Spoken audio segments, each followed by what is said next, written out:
दोस्तों आपका स्वागत है आपके अपने चैनल स्टॉक्स एजुकेशन में। दोस्तों इस चैनल में मैं आपके लिए स्टॉक मार्केट से डेली अपडेट्स लाता रहता हूँ। So please subscribe this channel. दोस्तों जब भी सब्सक्राइब करें तो बेल आइकन जरूर प्रेस कर लें ताकि आपको डेली का अपडेट्स आपको मिलता रहे। किसी भी कंपनी में अगर आपको लॉन्ग टर्म के लिए होल्ड करना है तो उसका फंडामेंटल चेक करना सबसे इंपॉर्टेंट होता है, क्योंकि आपको भी पता होगा किसी भी कंपनी को अगर हम लॉन्ग के लिए चाहे तो पूरी लाइफ के लिए भी अगर होल्ड करते हैं तो वो डिपेंड करता है उसके फंडामेंटल पे, क्योंकि अगर फंडामेंटल स्ट्रांग है तभी उस शेयर को हम जिंदगी भर के लिए होल्ड करेंगे या फिर अपने नेक्स्ट जनरेशन के लिए भी होल्ड कर सकते हैं। तो चलिए आज की अपनी का कंपनी का यही देख लेते हैं, क्योंकि आपको पता होगा ये कंपनी बहुत तेजी से ग्रो अप हो रहा है।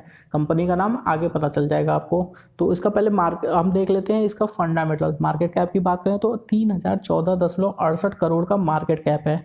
फेस वैल्यू की बात करें तो ₹5 का फेस वैल्यू है, जबकि पी के अकॉर्डिंग आप देखेंगे 346.91 का है, यानी कि बहुत ही ज़्यादा कॉस्टली हो चुका है पी के अकॉर्डिंग। लेकिन पीवी की बात करें तो पीवी आप देखेंगे 11.11 का है। डिविडेंड यील्ड की बात करें तो 0.66% का डिविडेंड यील्ड है। जबकि अगर कैश की बात करते हैं तो आप देखेंगे कैश कंपनी के पास काफ़ी पड़ा हुआ है, यानी 20.82% का कैश पड़ा हुआ है कंपनी के ऊपर। ये काफ़ी अच्छी बात है, क्योंकि किसी भी कंपनी पे अगर कैश है तो ये एक प्लस पॉइंट हो जाता है उस कंपनी के लिए। तो चलिए और डिटेल देख लेते हैं। और डिटेल देखेंगे तो आप पाएंगे डेप्ट की बात करते हैं तो 1.60% का कंपनी के ऊपर डेप्ट है, लेकिन उससे कहीं ज़्यादा तो कंपनी के पास ऑलरेडी कैश पड़ा हुआ है, तो डेप्ट समझ लीजिए जीरो है। और प्रमोटर्स होल्डिंग देख लेते हैं, 45.43 का प्रमोटर्स होल्डिंग है। जबकि सेल्स ग्रोथ की बात करें तो -13.72% का है। अगर रिटर्न ऑन इक्विटी की बात करें तो 11.17% का रिटर्न ऑन इक्विटी है। तो चलिए और डिटेल देख लेते हैं इस कंपनी से रिलेटेड, ताकि हमें और अच्छे से समझ में आ जाए।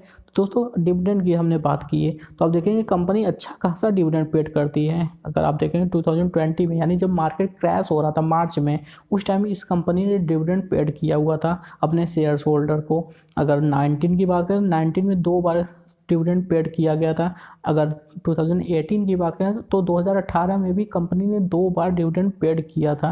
यानी काफ़ी अच्छी बात है कि कंपनी काफ़ी अच्छा खासा डिविडेंड पेड करती है। और डिटेल देखेंगे तो ये शेयर दोस्तों अपने इंट्रेंसिक वैल्यू के नीचे मिल रहा है। ये एक प्लस पॉइंट है, क्योंकि दोस्तों कोई शेयर अगर अपने इंट्रेंसिक वैल्यू के नीचे मिल रहा है अभी भी, तो काफ़ी कमाल की बात है। अगर रिटर्न की बात करें तो आप देखेंगे एफडी से ज़्यादा का रिटर्न ये कंपनी पेड करती है। अगर डिविडेंड की बात करें तो वो हम ऑलरेडी देख चुके हैं। अगर वहीं बात करें इस कंपनी का, तो आप देखेंगे ये कंपनी ओवरबॉट जोन में भी नहीं जा गई है अभी तक, यानी इसमें अभी भी एंट्री पॉइंट काफ़ी अच्छा खासा बचा हुआ है। तो और डिटेल देखते हैं तो दोस्तों और डिटेल आप देखेंगे तो, लेकिन एक नेगेटिव पॉइंट है कि ये रेड फ्लैग जोन में जा चुका है। यानी कि इस शेयर में अभी अगर आप इन्वेस्ट करते हैं तो ये थोड़ा सा रिस्की हो सकता है।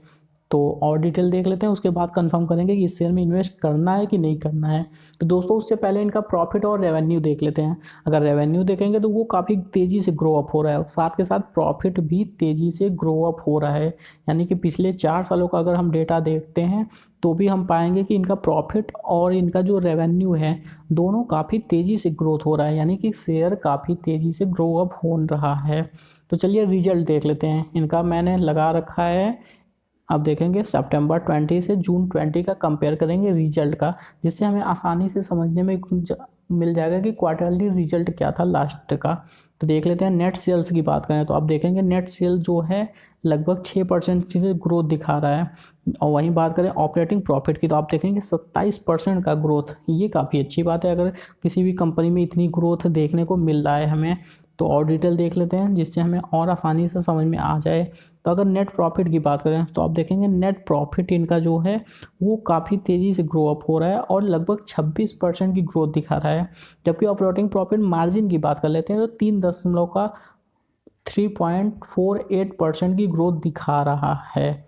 तो देख लेते हैं दोस्तों, ये एनएसई की वेबसाइट पे मैंने आपको डिटेल दिखा रहा हूँ।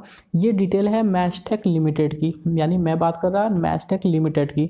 लास्ट ट्रेडिंग सेशन की बात करें तो इसमें 7% से ज़्यादा की ग्रोथ देखने को मिला। इस टाइम ये शेयर मिल रहा है 1214 रुपये पे। अगर इनके 52 वीक हाई की बात करें तो आप देखेंगे इनका 52 वीक हाई जो है वो है 1234 रुपये। 5 पैसे, जो कि 1 जनवरी 2021 को बनाया, यानी इस साल ये इसने अपना नया 52 वीक हाई लगाया, और वो भी लास्ट ट्रेडिंग सेशन में ही। अगर इनके 52 वीक लो की बात करते हैं तो 165 रुपये 70 पैसे, यानी आप खुद ही इमेजिन कर सकते हैं कि 165 रुपये वाला ये शेयर 1200 रुपये तक गया था। यानी अब ग्रोथ खुद ही सोच सकते हैं कितना ज़्यादा ग्रोथ था इस शेयर में, लगभग 600-700% तक का ग्रोथ, कमाल की बात है। अगर डिलीवरी की बात करते हैं तो लास्ट ट्रेडिंग सेशन में आप देखेंगे 21.39% की डिलीवरी उठाई गई है। 1 लाख से ज़्यादा का शेयर डिलीवरी बेस पे उठाया गया है। लोग काफ़ी बुलिश लग रहे हैं इस शेयर को लेकर। तो चलिए और डिटेल देख लेते हैं, चार्ट क्या कहता है, चार्ट पे बात कर लेते हैं। तो दोस्तों चार्ट को लेकर तो चार्ट काफ़ी बुलिश है, क्योंकि आप देखेंगे कि जिस हिसाब से इस शेयर में ग्रोथ देखने को मिल रहा है वो काफ़ी अच्छा है। और ये शेयर जिस हिसाब से काफ़ी तेज़ी से ग्रो अप हो रहा है, 600% 700% का ग्रोथ दिखा रहा है, तो इस शेयर का नेक्स्ट टारगेट क्या हो सकता है। तो अभी मुझे लगता है कि अभी इसमें पहले थोड़ी करेक्शन देखने को मिल सकती है, क्योंकि इसने नया 52 वीक हाई भी बनाया है, और ऊपर से ये शेयर इतना ज़्यादा रिटर्न भी दे चुका है, तो थोड़ा बहुत तो प्रॉफिट बुकिंग देखने को मिल सकता है। तो अगर ये शेयर आपको 1100 के आसपास मिल जाए तो आप इससे कंसिडर कर सकते हैं, अगर उतना करेक्शन आता है तो। अदरवाइज अगर उससे ज़्यादा आता है तो फिर 1000 के या फिर उसके नीचे मिल जाए तब तो और अच्छी बात है, क्योंकि ये शेयर आपको नीचे मिलना तो बड़ी मुश्किल की बात है, क्योंकि फंडामेंटली आप देख चुके हैं काफ़ी स्ट्रॉन्ग है। तो चलिए एग्जैक्ट बात कर लेते हैं। तो ये शेयर अगर आपको 1150 में मिलता है तो आप पहला इंस्टॉलमेंट इस शेयर में लगा सकते हैं।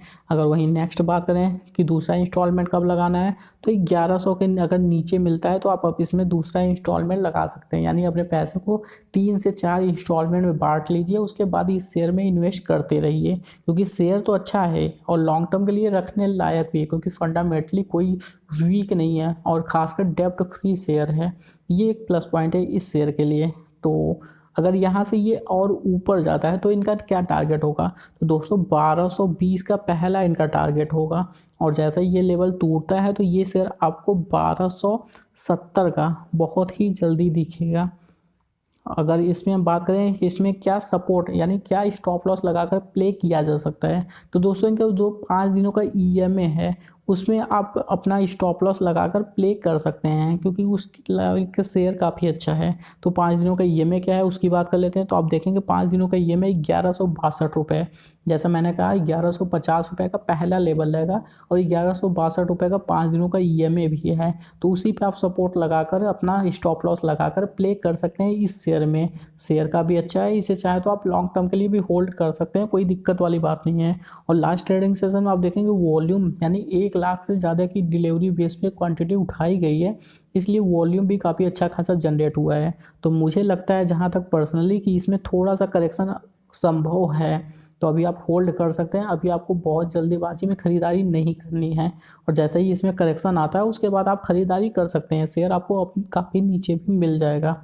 लेकिन MACD देखेंगे तो MACD अभी बुलिश चल रहा है, लेकिन कोई बात नहीं, अगर शेयर में करेक्शन आता है तो MACD भी नेगेटिव में आ जाएगा, तो फिर आप उसे कंसीडर कर सकते हैं। तो चलिए दोस्तों आज के लिए इतना ही। वीडियो को लाइक करें, शेयर करें, सब्सक्राइब करें।